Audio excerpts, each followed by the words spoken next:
है वो specially PYQ देखेंगे और ये साइंस सेक्शन का होगा, BPSC से रिलेटेड है।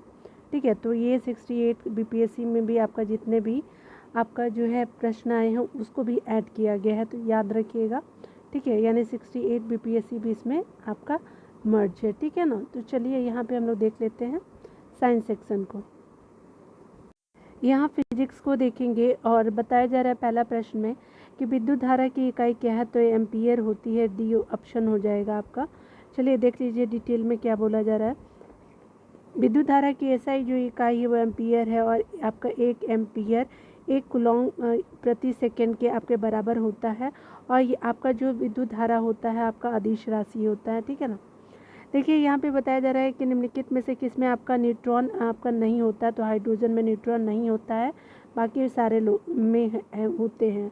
ठीक है, यहाँ पे बताया जा रहा है कि हाइड्रोजन का जो परमाणु क्रमांक 1 होता है और आपका साधारण हाइड्रोजन समस्थानिक प्रोटियम जो होते हैं में कोई न्यूट्रॉन नहीं होता है। ठीक है, यानी साधारण जो हाइड्रोजन समस्थानिक प्रोटियम में आपका कोई न्यूट्रॉन नहीं होते हैं। उसके अलावा भारी हाइड्रोजन जो होता है वो समस्थानिक ड्यूटेरियम में आपका 1 न्यूट्रॉन होते हैं, जबकि आपका अत्यंत भारी हाइड्रोजन आपका समस्थानिक ट्राइटियम में आपका 2 न्यूट्रॉन होते हैं। ठीक है ना, यहाँ पे बताया जा रहा है कि एंगस्ट्रॉम इकाई है, किसकी इकाई है, तो ये तरंग दैर्घ्य की है, तो आपका ए हो जाएगा। यहाँ पे बताया जा रहा है कि तरंग दैर्घ्य का जो मापन है एंगस्ट्रॉम में किया जाता है। 1 एंगस्ट्रॉम जो होता है 10⁻⁻10 मीटर होता है। ठीक है, तो याद रखिएगा। यहाँ पे बात किया जा रहा है क्या कि आपका जो प्रकाश वर्ष किसकी दूरी है, तो ये आपकी प्रकाश वर्ष किसकी इकाई है, तो ये दूरी की इकाई है। ठीक है, तो सी हो जाएगा। देख लीजिए यहाँ पे बताया जा रहा है क्या कि प्रकाश वर्ष 1 वर्ष में तय की गई दूरी को जो है, मतलब प्रकाश द्वारा जो 1 वर्ष में आपका तय की गई दूरी को जो है 1 प्रकाश वर्ष कहते हैं। ठीक है, 1 प्रकाश वर्ष क्या होता है, तो 9.46 इंटू 10⁻15 मीटर होता है। ठीक है, यहाँ पे देखिए बताया जा रहा है कि घड़ी में प्रयोग होने वाले क्वार्ट्ज क्रिस्टल होते हैं, तो ये किस तरह के आपके क्रिस्टल होते हैं, तो चलिए देख लेते हैं। तो यहाँ पे आपका सिलिकॉन डाइऑक्साइड्स होते हैं। ठीक है, तो आपका सिलिकॉन डाइऑक्साइड्स हो जाएंगे, बी आंसर सही हो जाएगा। डिटेल देख लीजिए। घड़ी में आपका प्रयोग होने वाले क्वार्ट्ज जो होते हैं क्रिस्टल आपका सिलिकॉन डाइऑक्साइड होते हैं, SiO2 होते हैं और आपका प्राकृतिक रूप से इसमें से कुछ रॉक क्रिस्टल और राइन स्टोन के रूप में पाए जाते हैं। वस्तुतः इनका जो है आपका जिनका वाणिज्यिक रूप से प्रयोग होता है वे मानव निर्मित होते हैं। क्वार्ट्ज जो होते हैं क्रिस्टल का प्रयोग आपका रेडियो टेलीविज़न में भी किया जाता है। यहाँ पे बताया जा रहा है कि निम्नलिखित में से आपको कौन सी मूल राशि भौतिक है, तो मूल भौतिक राशियाँ, तो विद्युत धारा जो होती है वो आपका भौतिक मूल राशियाँ होती हैं, सी हो जाएगा आपका। यहाँ पे बताया जा रहा है कि लंबाई, उसके अलावा लंबाई, द्रव्यमान, समय, ताप, विद्युत धारा, ज्योति तीव्रता तथा पदार्थ का जो है परिमाण 7 मूल आपका भौतिक राशियाँ हैं। मूल राशियों के मात्रक एक दूसरे से पूर्णतः स्वतंत्र है तथा इनमें से किसी एक को जो है किसी अन्य मात्रक में बदला या फिर उससे संबंधित नहीं किया जा सकता है। ठीक है, संबंधित नहीं किया जा सकता है। ओम मीटर होता है, तो ये ओम मीटर मात्रक है, तो प्रतिरोधकता का होता है, सी हो जाएगा।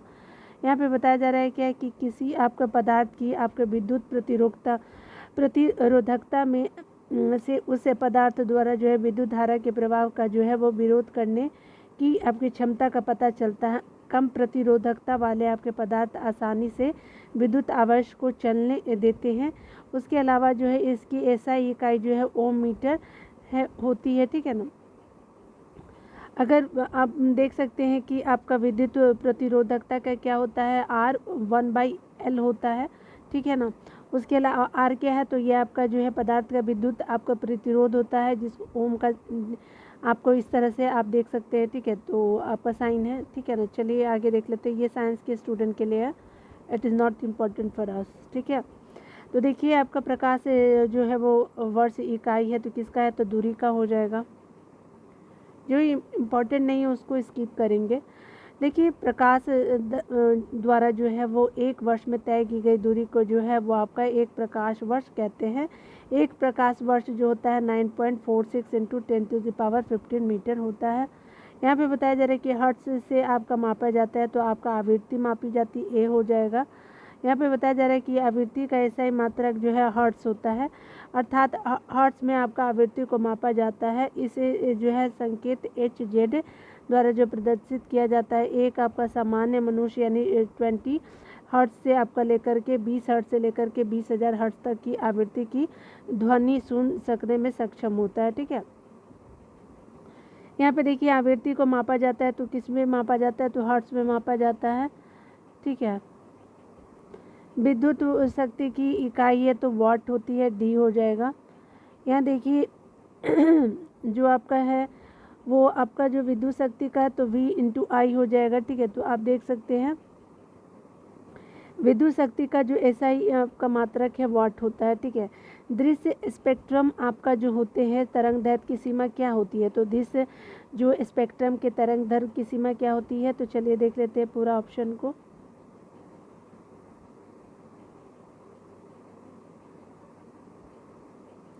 तो ये आपका जो है वो 3900 एंगस्ट्रॉम से लेकर के 3600 एंगस्ट्रॉम के आपका पास हो जाएगा, B हो जाएगा। ठीक है ना, देखिए यहाँ पे बताया जा रहा है क्या कि आपको दृश्य स्पेक्ट्रम यानी प्रकाश के संबंध में कोई निश्चित सीमा रेखा निर्धारित करना कठिन है। यह आपका व्यक्ति की उम्र, आँखों की क्षमता, प्रकाश स्रोतों की आपके दूरी और तीव्रता आदि बातों पर निर्भर करता है। सामान्य तौर पे इसकी सीमा जो है 320 नैनोमीटर से लेकर के 860 नैनोमीटर यानी एंगस्ट्रॉम में आपका। ठीक है, उसके अलावा अगर एंगस्ट्रॉम में अगर यह मान आपका 3200 एंगस्ट्रॉम से लेकर के 8600 आपका एंगस्ट्रॉम होगा और तक मानी जाती है। आपका अमेरिकी अंतरिक्ष जो है वो एजेंसी नासा ने इसकी सीमा 380 से लेकर के 1700 यानी आपका जो है 380 से लेकर के 700 नैनोमीटर तक आपका बताया है। ठीक है, उसके अलावा जो है NCERT की जो पुस्तक में आपका 400 से लेकर के आपका जो है वो 700 नैनोमीटर लिखी गई है। ठीक है, परीक्षार्थी प्रश्न में ये आपका जो है निकटतम उत्तर चुन सकते हैं, यहाँ पे बताया गया है। ठीक है ना, सौर विकिरण निम्न में से आपका किस परास में होता है, तो ये आपका 400 से 700 आपका होता है।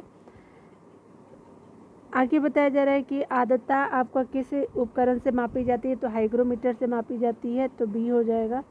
देखिए यहाँ पे हाइग्रोमीटर जो होती है वायुमंडल की सापेक्षिक आर्द्रता का मापन करने वाला यंत्र है।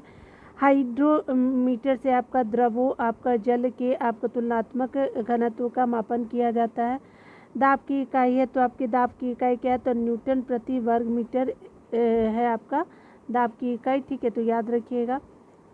किसी तल की आपका इकाई क्षेत्र पर लगने वाले बल को जो दाब कहते हैं। दाब एक आपका अदिश राशि है। दाब का जो मात्रक है वो न्यूटन प्रति मीटर स्क्वायर है, जिसे पास्कल कहते हैं। ठीक है, दाब मात्रक है तो दाब किसका मात्रक है, तो ये स्पेशली आपका जो है वो E हो जाएगा। देखिए आपको बताया जा रहा है कि कौन जो है इसमें से आपका अदिश राशि है, तो आपका दाब जो होता है वो अदिश राशि है। बल, वेग और त्वरण जो है आपका सदिश राशि है। दाब जो है अदिश राशि है। देख लीजिए, वे राशियाँ जिनको व्यक्त करने के लिए आपको दिशा और परिमाण दोनों की आवश्यकता होती है सदिश राशियाँ कहलाती है। उदाहरण के रूप में बल, वेग, विस्थापन, त्वरण, संवेग आदि जो है जिन आपके राशियों को व्यक्त करने के लिए केवल परिणाम की आवश्यकता होती है, दिशा की नहीं, उन्हें जो है अदिश राशियाँ कहते हैं। ठीक है, उसके अलावा उदाहरण के तौर पे आयतन, दाब और आपका चाल, दूरी आदि है। ठीक है, तो ये क्या है, तो अदिश राशि है कि आपका जो है आयतन हो गया, दाब हो गया, चाल और दूरी जो होती है अदिश राशियाँ होती हैं। निम्न में से कौन सी आपकी सदिश राशियाँ नहीं है, तो गति जो है सदिश राशि नहीं है। वेग आपका बल, आघूर्ण, टॉर्क जिसको बोलते हैं, विस्थापन जो है सदिश राशियाँ है, गति नहीं है। देखिए यहाँ पे बताया जा रहा है कि यदि धरती के घूमने की गति यानी घूर्णन बढ़ा दी जाए तो भूमध्य रेखा पर पिंड का वजन हो जाएगा, तो घट जाएगा, तो B हो जाएगा। देखिए यहाँ पे बताया जा रहा है कि किसी परिक्रमण करने वाले निकाय पर आपका भूमध्य रेखा पर आप केंद्रीय बल कार्य करता है, यह बल जो है वो गुरुत्वाकर्षण बल के विरुद्ध कार्य करता है, जिससे आपका जो है भूमध्य रेखा पर जो है व्यक्ति के भार में आपका कमी दर्ज की जाती है। देखिए यहाँ पे जो है वो भार में कमी दर्ज की जाती है, तो हमने देख लिया। यहाँ पे बताया जा रहा है किस राशि का मात्रक नहीं है, तो आपका विकृति का जो है आपका मात्रक नहीं होता है।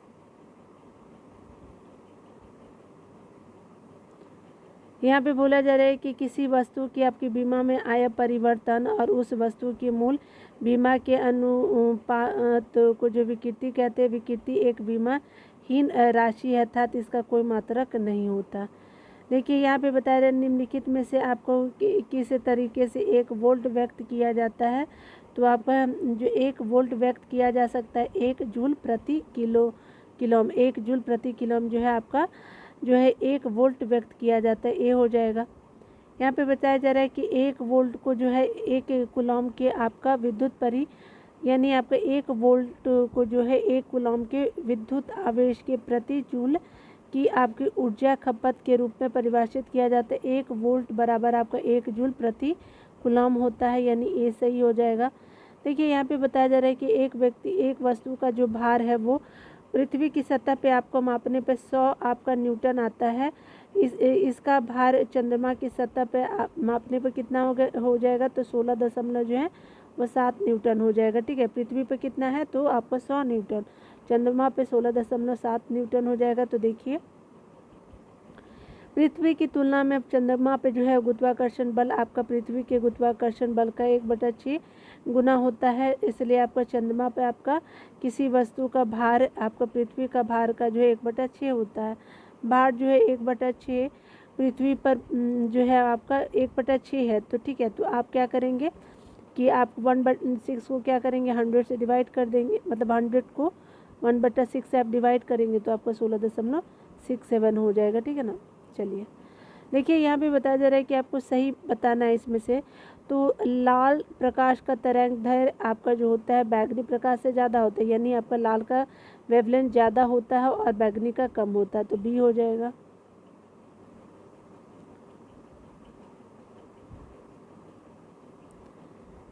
बैगनी रंग का तरंगदैर्घ्य सबसे कम और आवृत्ति सबसे अधिक होती है। तरंगदैर्घ्य सबसे कम और आवृत्ति जो होती है वो सबसे अधिक होती है। लाल की वेवलेंथ क्या होती है, तो आपकी जो तरंगदैर्घ्य जो होती है अधिक होती है, विकृति कम होती है। ठीक है ना। देखिए आपको यहाँ पे बताया जा रहा है क्या कि आपको जब दिन में आपको पानी पर आपका साबुन की फिल्में दिखाई जाती है, तो जब दिन में आपको पानी पर आपका साबुन की फिल्में दिखाई जाती है तो वह सुंदर रंग दिखाती, इस घटना को क्या कहते हैं, तो ये स्पेशली कहा जाता है आपका व्यतिकरण कहा जाता है। ठीक है ना। तो याद रखिएगा कि जब दिन में आपको पानी पर साबुन की फिल्में दिखाई देती है तो वह सुंदर रंग जो होता है वो आपका यह घटना प्रकाश का व्यतिकरण होता है। दिन में आपका पानी पर जो है साबुन की फिल्म प्रकाश किरणों के व्यतिकरण के कारण अनेक रंगों की और आपका सुंदर दिखाई देती है। चलिए यहाँ पे बताया जा रहा है कि एक परमाणु के केंद्र का घनावेशित हिस्सा कहलाता है। तो एक परमाणु के केंद्र का घनावेशित हिस्सा कहलाता है न्यूक्लियस कहलाता है, डी हो जाएगा। यहाँ पे बताया जा रहा है कि एक परमाणु के केंद्र का घनावेशित हिस्सा जो होता है न्यूक्लियस यानी नाभिक कहलाता है। नाभिक परमाणु का आपका केंद्रक होता है। परमाणु के नाभिक में प्रोटॉन और न्यूट्रॉन अवस्थित रूप में जो होते हैं अवस्थित रूप में न्यूक्लियॉन कहलाते हैं। ठीक है, यानी आपका नाभिक में प्रोटॉन और न्यूट्रॉन अवस्थित रूप में न्यूक्लियॉन कहलाते हैं। प्रोटॉन घनात्मक आवेश युक्त आपका मूलभूत कण है। ठीक है, प्रोटॉन जो होते हैं वो घनात्मक जो होते हैं वो आवेश युक्त आपके जो होते मूलभूत कण होते हैं। न्यूट्रॉन आपका उदासीन होता है।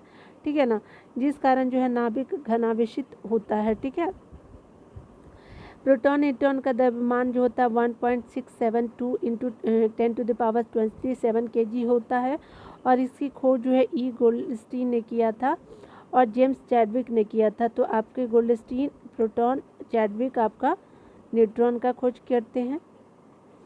किसी एक ठोस की आपके सीधे गैस में परिवर्तन को उदरपातन कहते हैं, ये हो जाएगा। उदरपातन वह आपका प्रक्रम है जिसके आपके द्वारा ठोस पदार्थ द्रव में परिवर्तित हुए बिना ही आपको सीधे गैसीय अवस्था में परिवर्तित हो जाता है तथा गैसीय अवस्था से सीधे जो है वो ठोस अवस्था में आ जाता है। ठीक है ना। वह आपका यहाँ पे बताया जा रहा है कि वह ताप बिंदु जिस पर आपका ठोस, द्रव और गैसीय अवस्था एक साथ रह सकती है कहलाता है, तो आपका त्वरित बिंदु कहलाता है। डी देखिए बताया जा रहा है क्या कि वह आपका ताप बिंदु जिस पर आपका ठोस, द्रव और गैसीय अवस्था एक साथ रह सकती है, त्रिक बिंदु कहलाता है। ठीक है, आपका 611.657 पास्कल आंशिक है। वायु दाब पे आपका 273.16 के यानी 0.01 जो सेल्सियस जल का जो है त्रिक बिंदु होता है। ठीक है, जिस पर आपका द्रव जो होता है वो स्पेशली द्रव जल जो होता है वो आपका ठोस बर्फ और जल विवास एक साथ पाए जाते हैं। ठीक है, चलिए। कॉस्मिक किरणें होती हैं, आवेशित होती, ये हो जाएगा। कॉस्मिक किरणें जो होती है वो विद्युत आपके चुंबकीय स्पेक्ट्रम का भाग नहीं है, ये आपका उच्च ऊर्जा के आपके आवेशित कण है। ठीक है, जो आपके अंतरिक्ष में लगभग प्रकाश की गति से गमन करते हैं। ठीक है,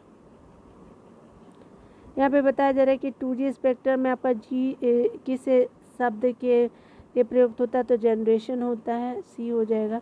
देखिए 2G आपका दूसरी पीढ़ी की आपकी बेतार संचार प्रौद्योगिकी है। 2G स्पेक्ट्रम में आपका जनरेशन जी पीढ़ी के लिए आपका प्रयुक्त है। रडार का जो प्रयोग है रॉबर्ट वाटसन ने किया था, ए हो जाएगा। स्कॉटिश आपका भौतिकविद रॉबर्ट वाटसन वाट ने आपका 1935 में पहला आपको प्रायोगिक रडार व्यवस्था का विकास किया था। द्वितीय विश्व युद्ध में इस व्यवस्था का उपयोग जो है हवाई हमले से पूर्व आपका सचेत करने के लिए किया गया। गॉड पार्टिकल है, तो गॉड पार्टिकल क्या होता है, तो हिंग बोसॉन होता है, बी हो जाएगा। यहाँ पे बताया जा रहा है कि हिंग बोसॉन एक आपका मूल कण है जिसकी आपकी प्रथम परिकल्पना वर्ष 1964 में की गई थी। इसका आपका प्रायोगिक सत्यापन जो है 14 मार्च 2023 को किया गया। वैज्ञानिक समुदाय के बाहर और आपका मीडिया द्वारा अक्सर इस कण को ईश्वरीय कण या फिर गॉड पार्टिकल उपनाम से संदर्भित किया जाता है। आपका जो है वो बताया जा रहा है कि हिग्स बोसॉन जो है कण आपका की खोज करने वाले आपके वैज्ञानिकों की जोड़ी जो है वो आपका ब्रिटेन के पीटर डब्ल्यू हिग्स और बेल्जियम के डब्ल्यू एल्गर्ट को जो है वर्ष 2013 के आपके भौतिक विज्ञान के क्षेत्र के लिए नोबेल पुरस्कार से पुरस्कृत किया जा चुका है। यहाँ पे बताया जा रहा है कि सीवी रामन जो है वो आपका भौतिक के आपका नोबेल प्राइज का मिला था सीवी रामन को, तो ये 1930 को मिला था, तो भी हो जाएगा। देखिए यहाँ पे बताया जा रहा है कि भौतिक आपके जो है शास्त्र के नोबेल पुरस्कार प्राप्त करने वाले पहले जो आपके जो भारतीय डॉक्टर चंद्रशेखर वेंकट रमन थे, पहले अगर भारतीय की बात करें 1930 में यह आपका पुरस्कार प्राप्त हुआ था। और भारत आपका जो है भारत से संबद्ध अन्य नोबेल पुरस्कार विजेता को देखें तो रविन्द्रनाथ टैगोर साहित्य से 1913 में, सीवी रामन जो है वो आपका क्या है तो भौतिकी से 1930 में, हरविंद खुराना 1930 में, 1968 के टाइम में चिकित्सा में, सुब्रमण्यम अय्यर भौतिकी में आपका 1983 में, मदर टेरेसा को 1979 में दिया गया था, अमृत सेन को 98 में दिया गया था अर्थशास्त्र में, कैलाश सत्यार्थी को 2014 में, वी रामकृष्णन को रसायन में 2009 में, अभिजीत बनर्जी को 2019 में दिया गया था। ठीक है, आगे देखते हैं। टेलीस्कोप की खोज किस वैज्ञानिक ने की थी, तो ये आपका गैलीलियो ने किया था टेलीस्कोप की खोज। ठीक है, तो आपका डी हो जाएगा। यहाँ पे बताया जा रहा है कि इस सदी की शुरुआत में हवाई जहाज का आविष्कार किसने किया, तो राइट ब्रदर्स ने, ए हो जाएगा।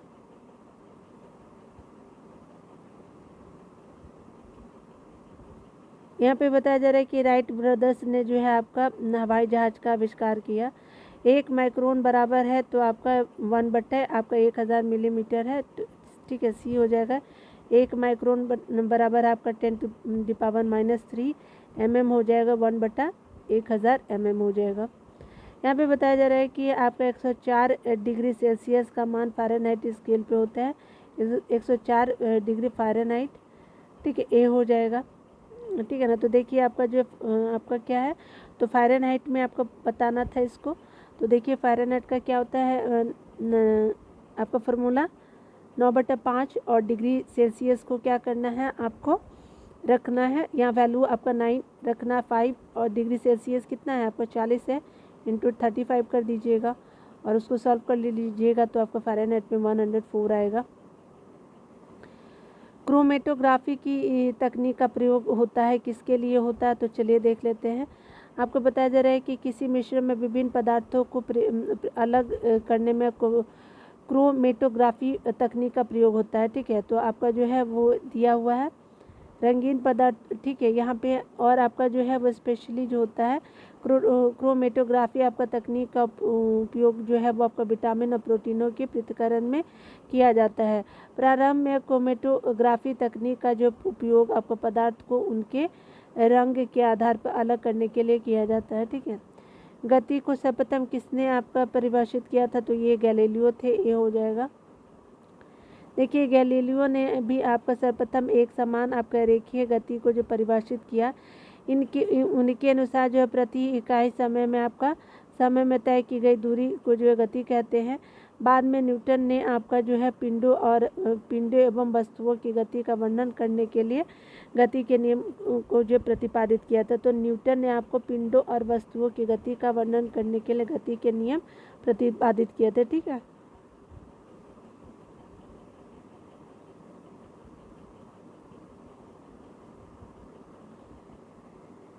लोलक की कालावधि तो लंबाई के ऊपर निर्भर करती है, बी हो जाएगा। ठीक है, चलिए यहाँ पे बताया जा रहा है क्या कि आपका जो है सरल लोलक की कालावधि जो है लंबाई पर निर्भर करती है। ठीक है, आपका आर और आपका जी नियतांक है। ठीक है, आप फार्मूला देख सकते हैं। लोलक की कालावधि आपका लोलक की लंबाई के अनुक्रमानुपाती होती है। ठीक है, देखिए यहाँ पे बताया जा रहा है कि बल गुणनफल है, तो किसका है, तो बल जो है वो त्वरण आपका और द्रव्यमान का गुणनफल होता है। संवेग में आपका परिवर्तन की दर को जो बल कहते हैं। यदि वस्तु का जो है द्रव्यमान m वह आपका u वेग से गति करते हुए आपका t सेकेंड बाद v वेग प्राप्त करता है, तो संवेग में परिवर्तन की दर जो होती है त्वरण होती है। ठीक है, तो आप फार्मूला देख सकते हैं। ठीक है, त्वरण क्या होता है, तो त्वरण से जो है वो ज्ञात करने की सही फार्मूला क्या होता है, तो a equal to v minus u आपका होता है बटा t होता है, तो a हो जाएगा। यहाँ पे बताया जा रहा है कि वॉशिंग मशीन का कार्यकारी सिद्धांत क्या होता है, अपकेंद्रण का होता है, सी हो जाएगा।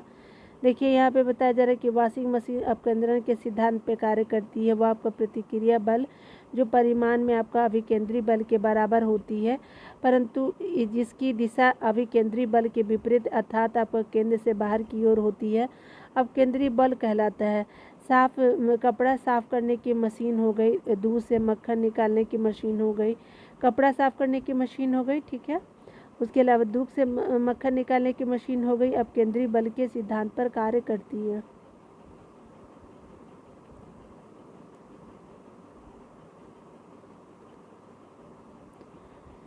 निम्नलिखित में से कौन सी सदिश राशि नहीं है, तो सदिश राशि आयतन नहीं है। ठीक है, विस्थापन, बल और वेग नहीं है। वेग है लेकिन आयतन नहीं है। देखिए यहाँ पे बताया जा रहा है क्या कि आपका जो है सदिश राशियाँ वे राशियाँ होती है जो परिणाम के साथ सदिशा भी बतलाती है।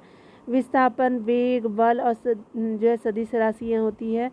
अदिश राशि वह राशि है जो केवल परिमाण आपका बतलाती है, दिशा नहीं, इसलिए आयतन एक आपका अदिश राशि है। ठीक है, पदार्थ के संवेग और वेग के अनुपात में कौन सी भौतिक राशि प्राप्त होती है, तो आपका संवेग और वेग के अनुपात में कौन सी भौतिक राशि मिलती है, तो द्रव्यमान मिल जाएगा, सी हो जाएगा।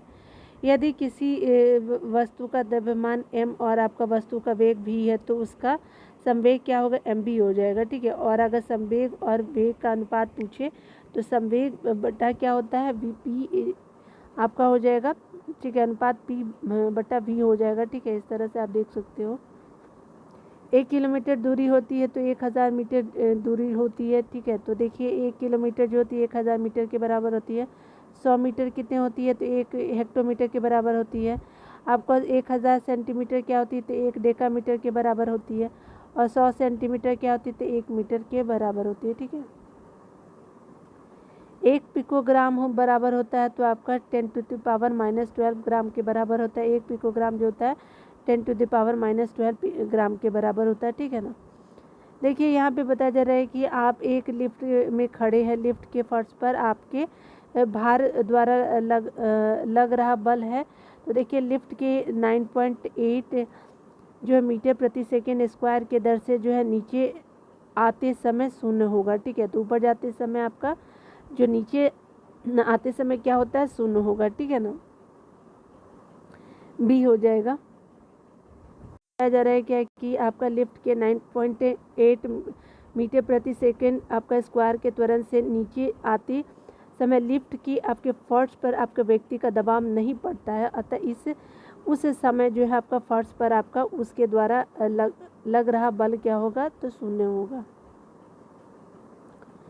यहाँ पे देखिए बताया जा रहा है कि यदि एक पंख, एक रबड़ की गेंद और एक लकड़ी की गेंद निर्वात में आपका एक समान ऊंचाई से स्वतंत्रता पूर्वक एक साथ गिर रहे हैं तो क्या होगा, तो तीनों जो है वो ज़मीन पर पहुँचेंगे, एक साथ ही पहुँचेंगे, डी हो जाएगा। देखिए यहाँ पे बताया जा रहा है कि निर्वात की स्थिति में वायु प्रतिरोध शून्य होने के कारण क्या होता है कि पंख, रबड़ की गेंद और लकड़ी की गेंद एक समान ऊंचाई से स्वतंत्र पूर्वक एक साथ आपका गिराए जाने पर आपका तीनों एक साथ ज़मीन पर पहुंचेंगे, क्योंकि आपका उनका अंतिम वेग जो होता है v = आपका 2gh हो जाएगा और ओवर रूट हो जाएगा, उनके आपका द्रव्यमान से आपका स्वतंत्र होगा। ठीक है ना। चलिए देखिए आगे बताया जा रहा है कि प्रकाश की गति किसके बीच आपका जाते हुए न्यूनतम होती है, तो कांच में आपका जाते हुए न्यूनतम होती है, ए हो जाएगा। यहाँ पे बताया जा रहा है कि जिस वस्तु या पदार्थ का अपवर्तनांक ज़्यादा होता है उसमें आपका प्रकाश की गति न्यूनतम होती है। कांच आपका निर्वात, उसके अलावा जल, वायु में आपका कांच का अपवर्तनांक आपका ज़्यादा होता है। ठीक है, कांच, निर्वात, जल और वायु में क्या होता है कि कांच का अपवर्तनांक सबसे अधिक होता है और जो प्रकाश में गति कांच से आपके न्यूनतम होती है। ठीक है, प्रकाश में गति कांच में आपका न्यूनतम होती है। आगे देखिए बताया जा रहा है कि प्रकाश का वर्ण विक्षेपण संभव है, तो आपका प्रिज्म के द्वारा ए हो जाएगा। देखिए यहाँ पे बताया जा रहा है कि जब सूर्य का आपका श्वेत प्रकाश किसी प्रिज्म से होकर गुजरता है तो वह अपवर्तन के आपका बाद प्रिज्म के आधार की ओर झुकने के साथ साथ प्रकाश के अवयवी आपका वर्णों में आपका विभाजित हो जाता है। इस प्रक्रिया को प्रकाश का वर्ण विक्षेपण कहते हैं। ठीक है, यहाँ पे बताया जा रहा है कि 20 सेंटीमीटर आपका फोकस दूरी के एक उत्तल लेंस की सतह पर आपका सफ़ेद घोड़े का प्रतिबिंब बनाने के लिए जो है बड़ी संख्या में काले रंग की पतली पट्टी बनाई जाती है। प्रतिबिंब के जो कैसा होगा, ठीक है, तो देखिए यहाँ पे बताया जा रहा है,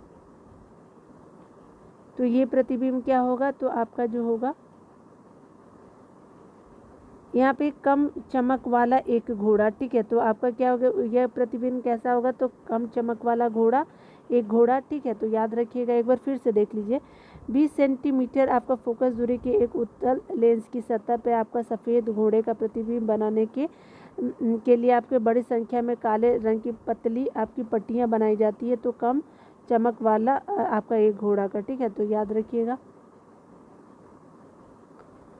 ठीक है, तो ये हमने देख लिया। यहाँ पे देखिए बताया जा रहा है कि 20 सेंटीमीटर आपका फोकस दूरी से एक उत्तल लेंस की सतह पे सफ़ेद घोड़े का प्रतिबिंब बनाने के लिए आपको बड़ी संख्या में काले रंग की पतली पट्टियाँ बनाई जाती है। काली आपकी पट्टियाँ केवल प्रकाश की तीव्रता को कम करती हैं, लेकिन कोई छाया नहीं डालती, क्योंकि यह काफ़ी पतली होती है, इसलिए कम चमक वाले एक घोड़े का प्रतिबिंब बनेगा।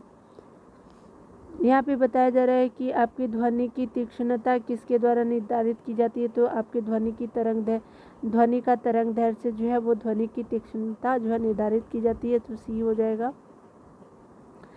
किसी एकांक क्षेत्रफल से आपका 1 सेकेंड में गुजरने वाले ध्वनि ऊर्जा को जो ध्वनि की तीव्रता कहते हैं। सामान्यतः जो है वो प्रबलता और तीव्रता को आपस में पर्यायवाची समझ लिया जाता है, परंतु वास्तव में ऐसा नहीं होता है। ठीक है, आगे देखिए बताया जा रहा है कि निम्नलिखित में से कौन सा जो है फोटो इलेक्ट्रिक उपकरण डिजिटल अनुप्रयोगों के लिए सबसे उपयुक्त है, तो फोटो इलेक्ट्रिक उपकरण के लिए जो है वो डिजिटल अनुप्रयोगों के लिए सबसे उपयुक्त तो फोटोवोल्टिक सेल हो जाएगा, तो बी हो जाएगा। ठीक है, देखिए यहाँ पे बोला जा रहा है क्या कि आपका जो है फोटोवोल्टिक सेल को सामान्य तौर पे आपका सौर सेल कहा जाता है। यह एक प्रकार का गैर यांत्रिक उपकरण होता है जो सूर्य के प्रकाश को सीधे आपके विद्युत में परिवर्तित करता है। इस प्रकार फोटोवोल्टिक सेल डिजिटल अनुप्रयोगों हेतु आपका सर्वाधिक उपयुक्त होता है। उल्लेखनीय है कि सौर प्रकाश आपका फोटोन से आपका बना होता है। इन फोटोनों में अलग अलग प्रकाश में आपका ऊर्जा संचरित होती है। आपका सौर स्पेक्ट्रम की विभिन्न तरंग दैर्घ्य के अनुरूप होती है।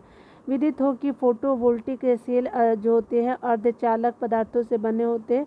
जब फोटोन इन सेलों से टकराते हैं तो उनमें आपका ऊर्जा संचरित कर देते हैं, जबकि एक अन्य जो विकल्प होते हैं उसके ठीक विपरीत होते हैं। ये इलेक्ट्रिसिटी के माध्यम से प्रकाश उत्पादित करते हैं। ठीक है, यहाँ पे बताया जा रहा है कि बॉल बेयरिंग का प्रयोग जो है वो स्थैतिक आपका जो है घर्षण को निम्नलिखित में से किस में परिवर्तित करने के लिए किया जाता है? तो रोलिंग घर्षण के लिए किया जाता है। ए हो जाएगा। बॉल बेयरिंग आपका जो है वो छोटी गेंदनुमा गोलाकार संरचना है। एक आपका जो है केंद्र में आपका एक गेंद में आपका संपर्क की सतह सिर्फ एक बिंदु होता है, जिसके परिणाम स्वरूप बहुत कम रोलिंग घर्षण होता है। ठीक है, आगे देखिए यहाँ पे बताया जा रहा है क्या कि आपका फुटबॉल के खेल में आपका एक गोलकीपर फुटबॉल को जो है गोल में पकड़ने के साथ अपने हाथों को पीछे की ओर खींचता है। या गोलकीपर को किस प्रकार सक्षम बनाता है? तो संवेग परिवर्तन की दर को कम करने में जो है वो सक्षम बनाता है। ये हो जाएगा। अपने जो है वो हाथों को पीछे की ओर खींचकर गोलकीपर गेंद को जो पकड़ने का समय बढ़ा देता है। समय बढ़ा करके वह उस आपका जो है गेंद पर लगने वाले जो बल या संवेग परिवर्तन की दर को क्या कर देता है? कम कर देता है। अनुदैर्ध्य तरंग का उदाहरण है तो ध्वनि तरंगे हो जाएगी, बी हो जाएगा। देखिए यहाँ पे बताया जा रहा है कि किसी माध्यम में यांत्रिक तरंग से संचरित होने पर यदि माध्यम के कण तरंग के संचरण की दिशा में समानांतर कंपन करते हैं तो उस तरंग को अनुदैर्ध्य तरंग कहते हैं। ध्वनि तरंग जो होती है अनुदैर्ध्य तरंग होता है। ठीक है ना। यहाँ देखिए बताया जा रहा है कि जब एक ध्वनि तरंग एक माध्यम से दूसरे माध्यम में जाती है तो वह राशि जो अपरिवर्तित रहती है, आवृत्ति है। ठीक है, ए हो जाएगा।